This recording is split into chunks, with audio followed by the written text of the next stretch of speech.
Hello everybody, welcome to another edition of Transformers Reviews, and today we're going to be reviving our segment of New versus Old. However, this time it's not going to be a Hasbro product from the past versus a Hasbro product of modern day.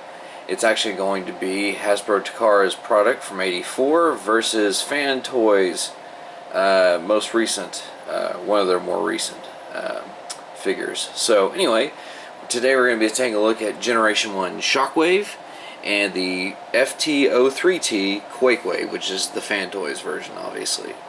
So in looking at these guys, there's a couple things I wanted to really showcase with you guys. And one of them is if you compare them height-wise. So let's try and do this for kind of like this. No matter what it looks like on the camera, I have looked many times, and they are actually the same length from the tip of the barrel to the back of the gun. And I really thought that was interesting because, you know, most of the time whenever you have a third-party company, really, you know, they don't always, you know, turn out that way, obviously. Just, you know, because, I mean, it's probably just a coincidence with Shockwave and Quakewave here. Now, obviously, from the front, you're going to notice one of the big differences being the barrel. Quakewave's is the broader, shorter one, whereas Shockwave's is the longer, skinnier one. And to be honest, I actually like them both. Now, one of the really interesting things, difference-wise, is you look at the targeting scanners on the back of the guns.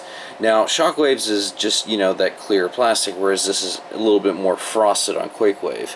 But, you know, you look at the detailing and stuff, and Fans Toys actually matched. I mean, you've got the target reticule there. It's a little bit harder to see on Shockwave. Now, another thing that was really interesting was you look at the aesthetic, and this part is what would be the upper back. And on the actual figure themselves, you can see it's actually the backside of what will become the robot chests. Now, the one difference here is if you look at Quakewave, he's not as broad as the original G1 Shockwave. Now, one of the really fun facts about these guys is in their transformation, there's many similarities between these two. Now, granted, there are a few differences. One of the things you want to notice is look at the handles. Now, obviously on Quakewave, it's a little bit skinnier. The difference being is the way that these guys transform and everything.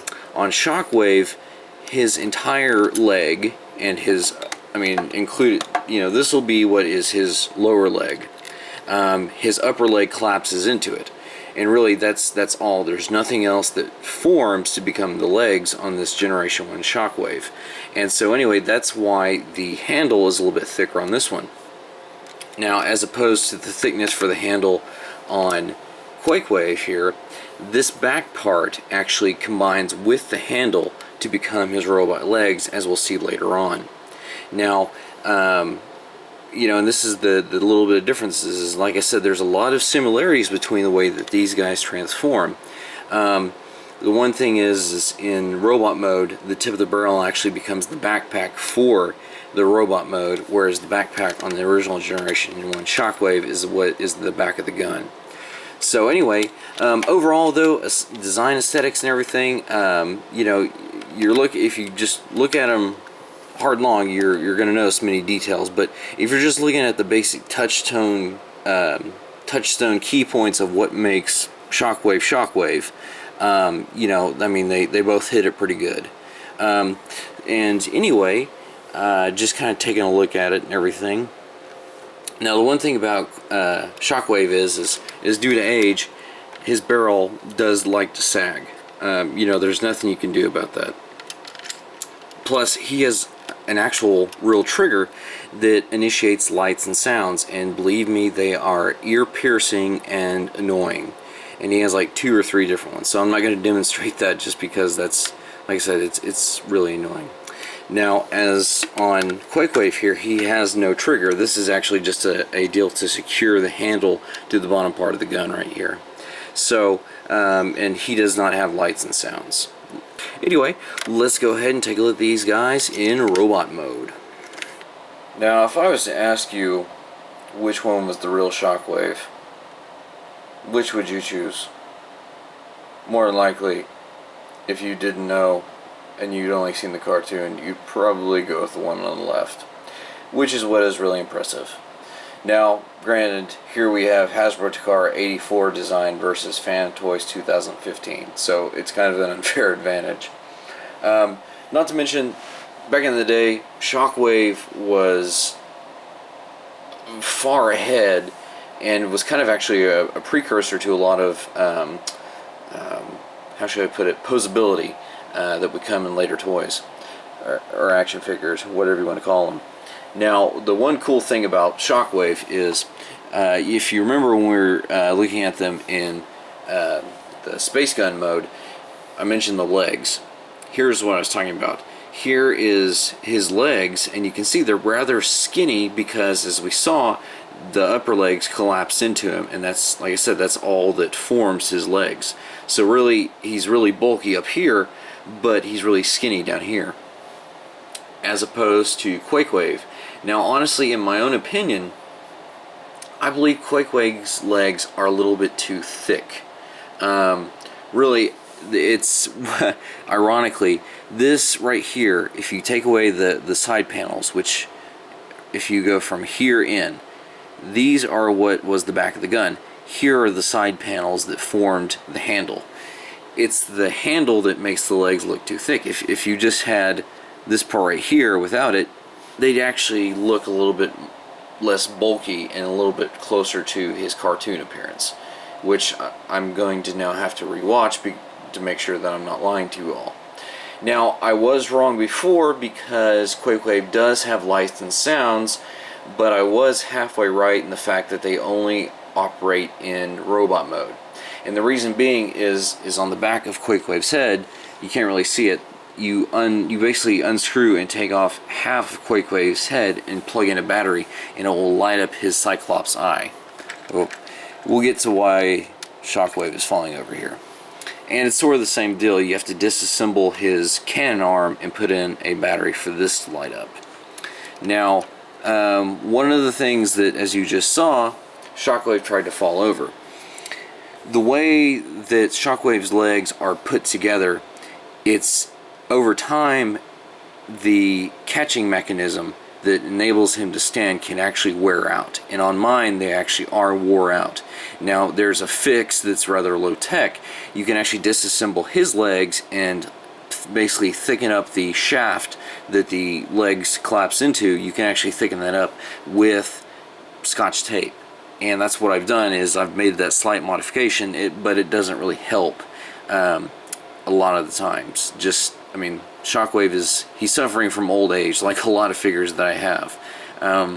You know, these things aren't designed to last forever. So, back to comparing these guys, let's take a look at Cyclops.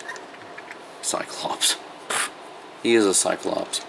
Let's take kind of a comparison. This is obviously more show accurate, but for the day, this is pretty cool too. Now, Shockwave's eye is literally a gold-plated, you know, single eye, whereas, like I said, this one is designed to have, you know, a battery put in it so it lights up. Now, look at his cannon. You know, it is cool. It does work for Quakewave, but I really do like Shockwave's better. It's just longer, and let's see if we can kind of compare these here. It's just a little bit longer, and I don't know why. You know, on Quakewave, his stuff is more frosted, whereas a lot of stuff on Shockwave is more clear plastic. So, yeah, I mean, that's the comparison here. And if you look at the hoses, on Quakewave, he has more of the segmented one, which is more akin to Prime Shockwave, because I believe in the cartoon it was more of this solid hose as opposed to a more segmented one. Let's kind of look at their chest here. I love the detailing on Quakewaves. That is really cool. And once I get the batteries, I'll just have to see if it lights up or not. Whereas this one, you know, on the original generation Shockwave, it's just, you know.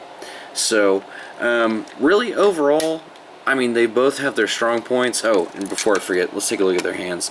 Now, on Shockwave, obviously, it's a solid hand, whereas on Quakewave, he's got segmented fingers akin to a masterpiece.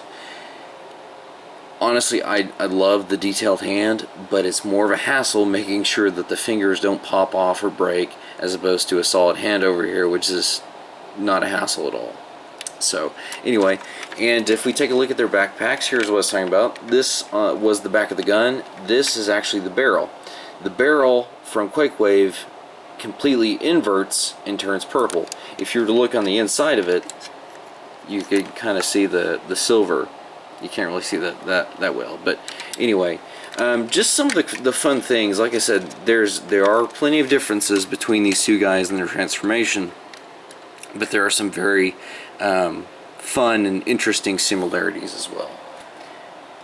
You know, you look at Quakewave here. He has your what we've kind of become accustomed to as far as posability. I mean, he has all your basic joints and ability to do that, and a lot of the G1 figures didn't have that.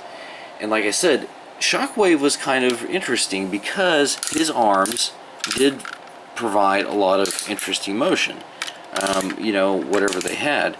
And even you know, in G1 it was unheard of to kind of put them, you know, to have something. Ooh, see what I was talking about? That's annoying, and halfway scared myself.